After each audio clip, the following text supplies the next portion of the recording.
el sino de Aboozl Butokuan. Dadme algo, oh magnánimo y generoso señor de los pobres, exclamó el mendigo. Aboozl Butokuan, el prestamista más rico y avaricioso de todo Comorión, y por ello mismo, de toda Hiperbórea, fue sacado bruscamente de su ensoñación por aquella aguda y espeluznante voz de cigarra. Echó un vistazo al suplicante vagabundo con cáustico desprecio. Las divagaciones que ocupan su mente mientras regresaba a casa aquella noche habían estado repletas de resplandecientes metales nobles, de monedas y lingotes, y joyas de oro y plata, y el titileo y resplandor de piedras preciosas, de múltiples colores que se derramaban en riachuelos y cascadas, hacia los cofres de Aboozl Butokuan. Ahora la visión había desaparecido, y aquella inoportuna y ruidosa voz le imploraba una limosna. No tengo nada para vos. Su voz tronó como el chirrido de un pestillo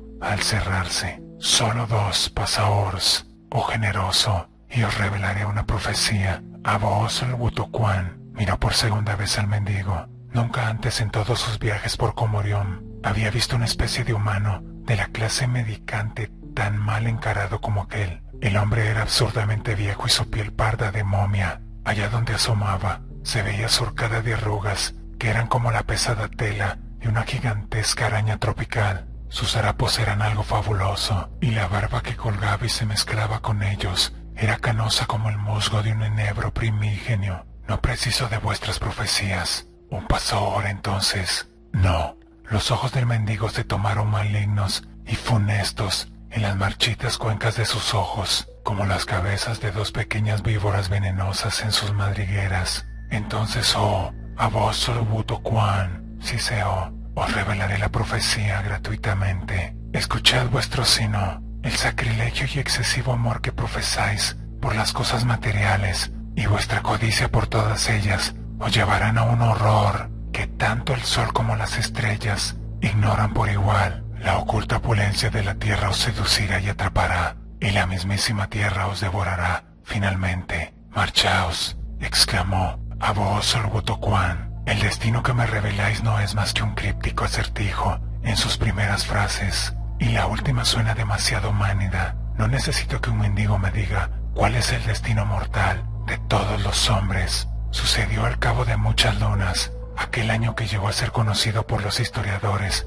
de la era preglacial como el año del tigre negro. Aboozl Butokuan estaba sentado en una estancia de la planta baja de su hogar, que también hacía las veces de despacho. Un breve etéreo rayo dorado del rojizo sol poniente atravesaba diagonalmente la habitación. Este se derramaba por una ventana trazando una línea serpenteante de destellos irisados sobre la lámpara con piedras preciosas encastradas que colgaba de una cadena de cobre y otorgaba una fiera vitalidad a los tortuosos hilos de plata y latón de las oscuras cortinas. Aboozl Butokuan, sentado en la enmohecida sombra, fuera del haz de luz, observaba con semblante templado e irónico a su cliente, cuyo moreno rostro y sombría capa desprendían un tufo de cierta gloria pasada. El hombre era un extraño, posiblemente un comerciante procedente de reinos lejanos, pensó el usurero, o tal vez un extranjero de más dudosa ocupación.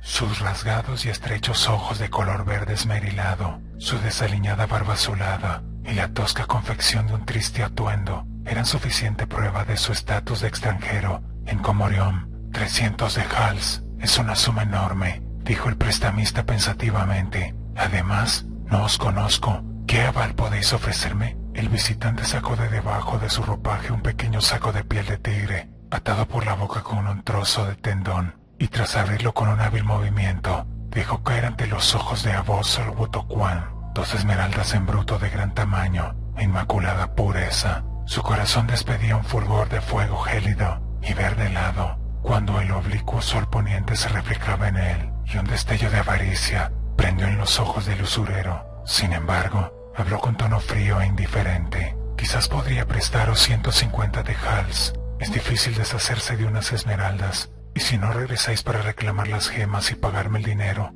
podría tener razones para arrepentirme de tal generosidad, pero estoy dispuesto a correr el riesgo. El préstamo que os solicito es una mera limosna en comparación al valor de las esmeraldas.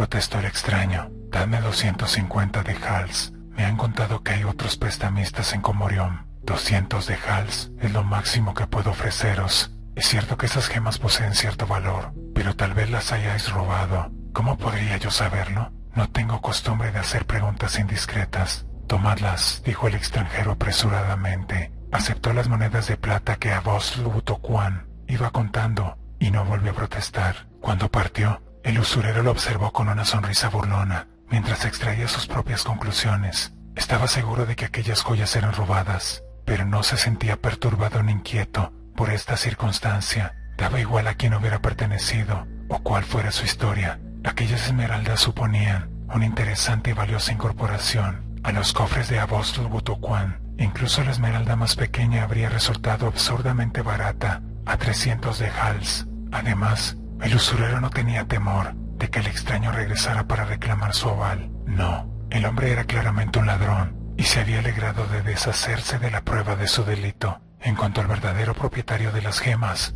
ese era un tema que difícilmente podría despertar la curiosidad del prestamista. Ahora eran de su propiedad, por virtud de la cantidad de plata tácitamente acordada por él mismo y el extranjero en términos de venta, más que de simple préstamo. El sol poniente se desvaneció rápidamente de la estancia y un pardo crepúsculo comenzó a apagar los bordados de las cortinas y las coloridas facetas de las gemas. Abosl Butokuan encendió la lámpara estriada y luego abrió un pequeño cofre de latón, de cuyo interior vertió una fulgurante riada de piedras preciosas sobre la mesa, junto a las esmeraldas. Había topacios pálidos y transparentes como el hielo de Mutulan, y magníficos cristales de turmalina de Schobulpanomi. Habían gélidos y furtivos zafiros del norte, y árticas coralinas semejantes a gotas de sangre congelada, y diamantes que contenían estrellas blancas en el centro, rojos imperturbables. Rufís brillaban en el colorido montón. Piedras iridiscentes titiritaban como ojos de tigres. Granates y amatistas despedían sombrías llamaradas hacia la lámpara, entre las inquietas tonalidades de los ópalos.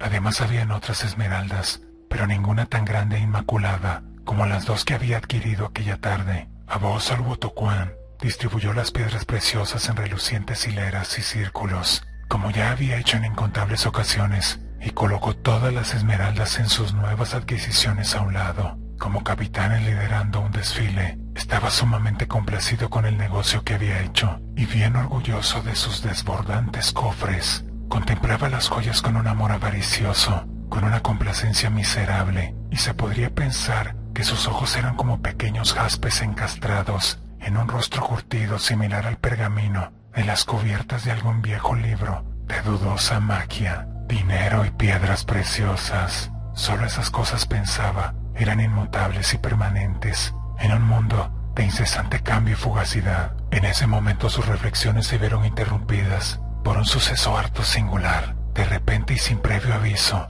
porque él no las había tocado, ni golpeado de ninguna manera. Las dos enormes esmeraldas empezaron a rodar alejándose de sus compañeras, sobre la lisa y nivelada superficie de la mesa negra de madera, de hoga, y antes de que el sobresaltado prestamista pudiera alargar la mano para detenerlas, estas desaparecieron por el lado opuesto y cayeron con un repiqueteo amortiguado sobre el suelo enmoquetado. Tal comportamiento era sumamente insólito y peculiar, por no calificarlo de inexplicable, pero el usurero se puso en pie de un salto con el único pensamiento de recuperar sus piedras. Rodeó la mesa a tiempo para ver que habían continuado rodando misteriosamente y se escapaban por la puerta hacia la calle, que el extranjero, tras salir, había dejado entreabierta. Aquella puerta conducía a un patio, y el patio a su vez desembocaba en las calles de Comorión. Abosl Butokuan estaba profundamente alarmado, pero le preocupaba más la idea de perder las esmeraldas que el temor y el misterio de su huida.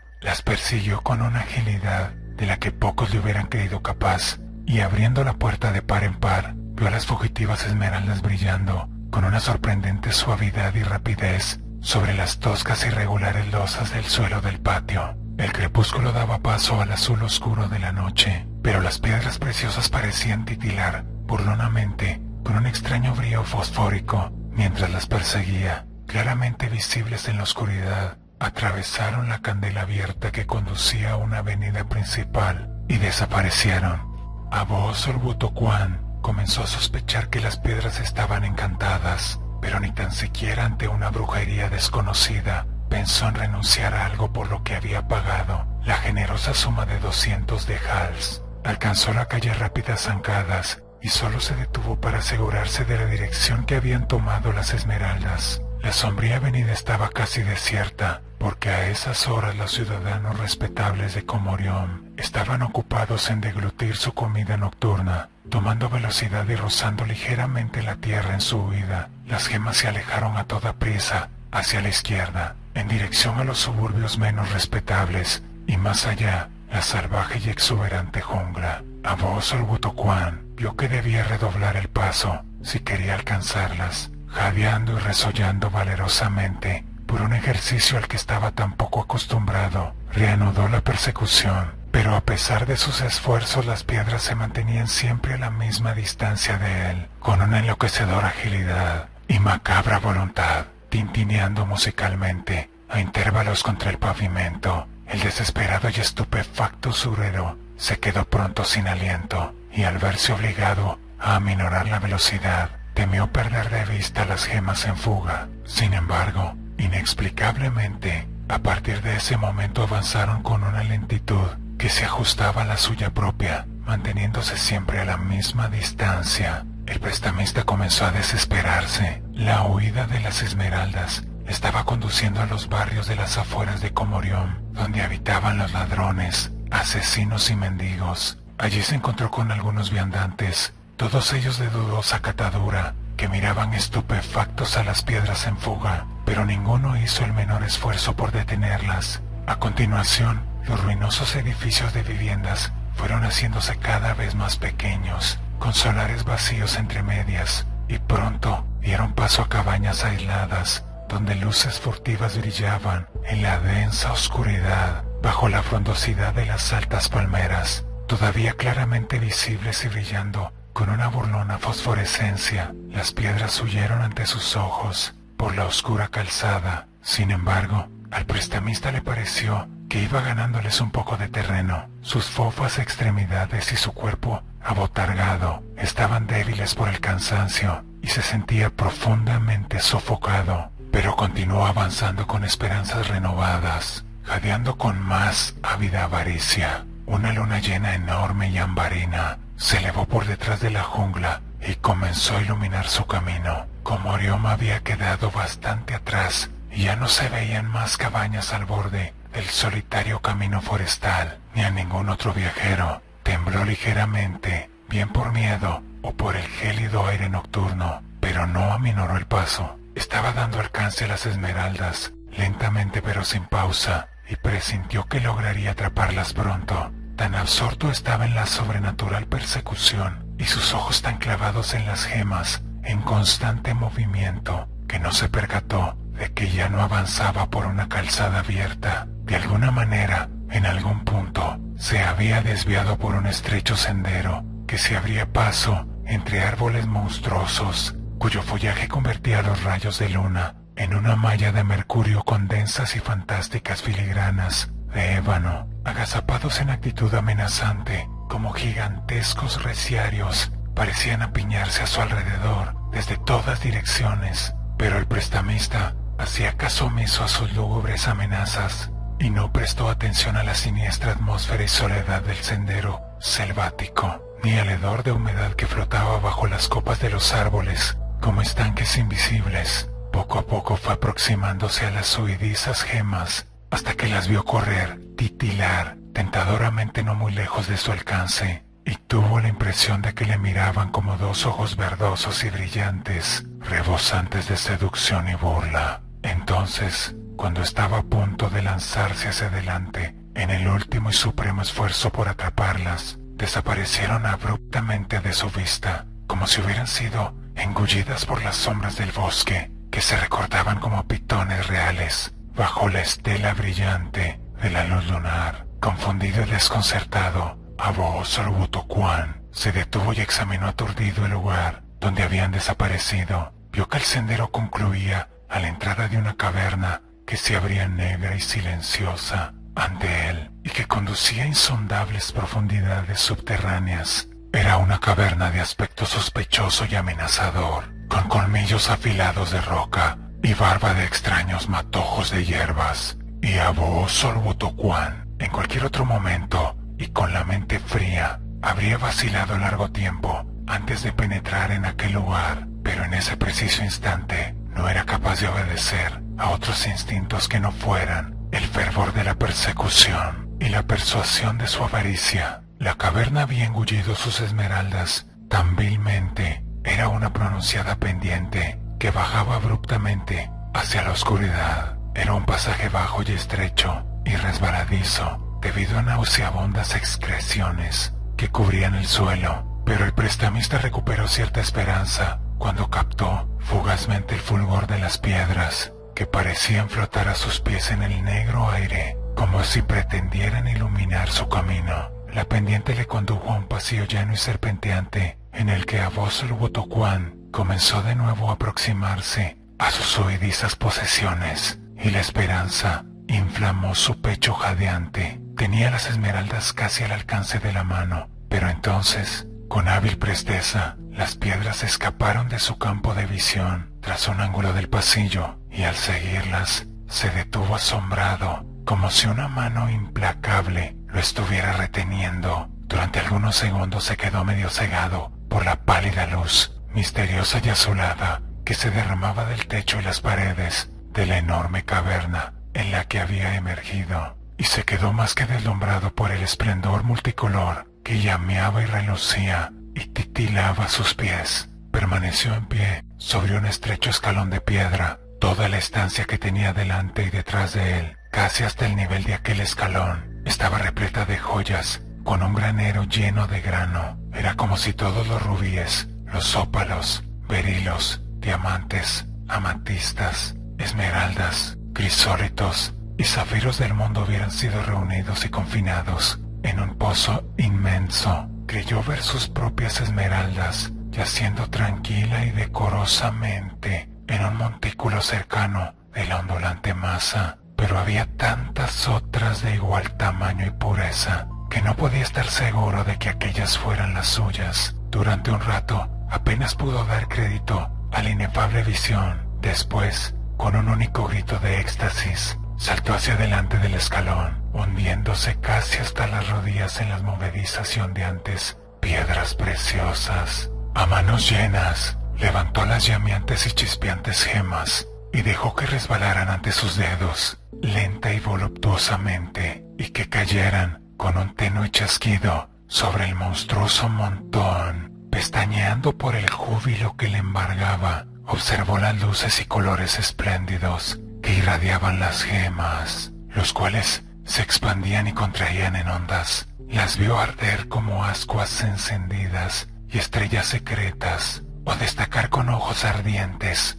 que parecían contagiarse el fuego unos a otros. Ni en sus sueños más osados había sospechado el usurero la existencia de tales riquezas. En un éxtasis de placer, balbuceó en voz alta mientras jugueteaba con las innumerables piedras preciosas, y no se dio cuenta de que poco a poco iba hundiéndose en el insondable pozo cada vez que se movía. Las joyas le llegaban por encima de las rodillas y habían comenzado a engullir sus muslos rechonchos antes de que su ataque de codicia fuera turbado por una sensación de amenaza. Entonces, asustado al darse cuenta de que estaba hundiéndose en su recién hallada riqueza, como en unas traicioneras arenas movedizas, intentó liberarse y regresar a la seguridad del escalón. Luchaba por mantenerse a flote desesperadamente, porque las piedras que se movían cedían bajo su peso, pero no avanzaba, sino que se hundía aún más, hasta que la brillante e inestable masa le llegó a la cintura.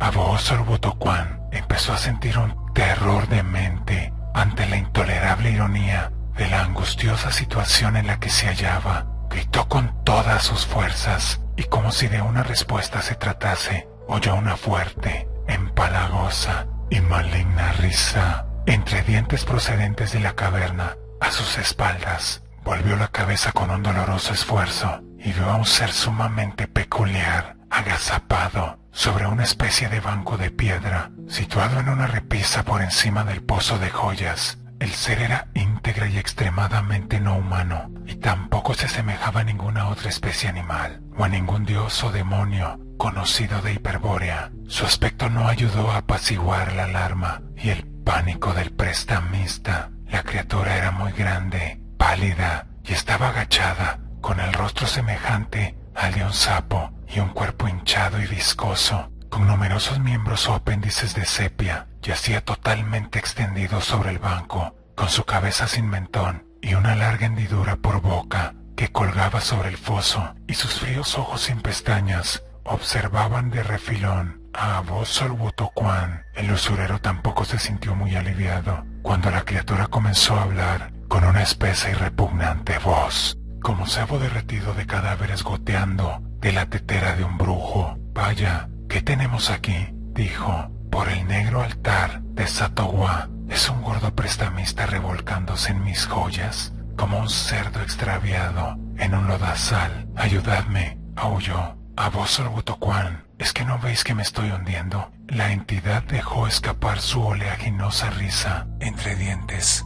«Sí, ya veo el apuro en el que os encontráis, por supuesto. ¿Qué hacéis aquí?». «Entré en busca de mis esmeraldas, 2 espléndidas e inmaculadas piedras por las que solo pagué la suma de 200 de hals». «¿Vuestras esmeraldas?», preguntó la criatura. «Mucho me temo que debo contradeciros. Las joyas son mías. Las robaron no hace mucho de esta caverna, en la que vengo almacenando y guardando mi riqueza subterránea desde hace muchos siglos». El ladrón se asustó cuando me vio y permití que se fuera. Solo se había llevado 2 esmeraldas y sabía que éstas volverían a mí, como siempre hacen mis piedras preciosas cuando decido llamarlas. El ladrón era enjuto y huesudo, e hice bien dejándole marchar, porque ahora en su lugar tengo a un regordete y bien alimentado usurero. Abó-Sol-Wotocuán, con creciente terror, apenas llegaba a comprender las palabras o captar sus implicaciones. Se había hundido lentamente pero sin pausa